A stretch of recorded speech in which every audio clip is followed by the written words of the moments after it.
In a suburb of Dakar, an awful monument to man's greed and his folly, where most of the dead were women. This was once 5 clothing factories piled one on top of the other. Now it's a vast burial ground, hundreds of bodies never recovered, where the birds sing to themselves. Where the labels of clothes made for several brands, including Primark, are among the wreckage and still fluttering in the breeze. While the relatives of the dead cry out for their loved ones to come home.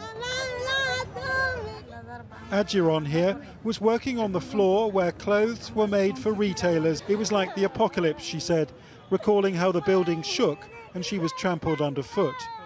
Have any of you received compensation, I asked. One had received her salary, but there were no reliable lists of who worked here. And for the hundreds whose relatives were never found, no proof that they ever did. These relatives have told me that they blame this disaster on the owner of the building and on the owners of the factories inside the building, which was clearly unsafe. But what's very hard to avoid is the fact that this disaster happened in part because of the West's insatiable demand for cheap clothing. In this hospital, some of the hundreds of injured. Primark was just one of 20 or so foreign brands outsourcing to these workers. The company's announced it will pay each and every survivor and the families of the dead, though it's still working out how. Rosina Begum says she was sewing on the floor where the British retailer bought clothes. She was buried alive for 3 days. Rescuers couldn't free her, so she freed herself. I said, give me a knife. I'll cut my own arm off. They gave me a knife and I cut my arm here. Her sister was never found, so Rosina's just relieved to be alive. The rag trade gives over 4.5 million Bangladeshis work. It's mostly women heading to the factory gates. Economically empowered, yes, even if they are the lowest paid in the world. Smaller factories can be 21st century sweatshops. New buildings are supposed to apply for occupancy certificates. In the last 5 years, only 6 such certificates have been issued. We visited a factory full of children making t-shirts, trousers and tops. At least one of them looked about 9 years old. The owner said he had supplied shorts and jerseys to a buyer in the UK, though not a high street brand, and that a shipment to Canada was next. If you've long suspected that some of the clothes that we wear in the West are made by children, well, this place is the proof. And however much you rationalise it to yourself, however much you say, well, Bangladesh is a poor country, families need to eat, everybody needs to work, it's still very, very shocking when you actually see it for yourself.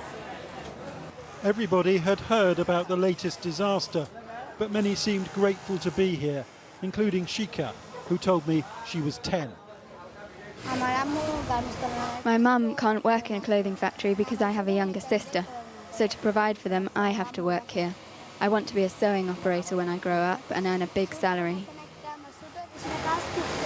I am happy to work here and learn my work. If I can't do something, the supervisors are happy to teach me. The owner says he knows this isn't legal. It didn't seem to matter to him. In 12 years, his factory has never been inspected. How do you feel as an employer breaking the law by employing children here? Look, those who don't have an education have to do something to live. I develop their technical skills, so they will get a better job. This shop floor takes ethics and safety seriously. It's worked with major brands including Primark and Tesco, who've both committed to enforcing tougher inspections and helping to pay for building repairs. But look out of the window and you can see where 8 people were recently burnt to death in a different factory next door.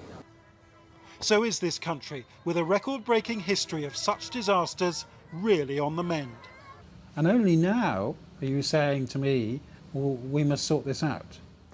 Yeah, this has happened, of course. Definitely, nobody wants this kind of world record history.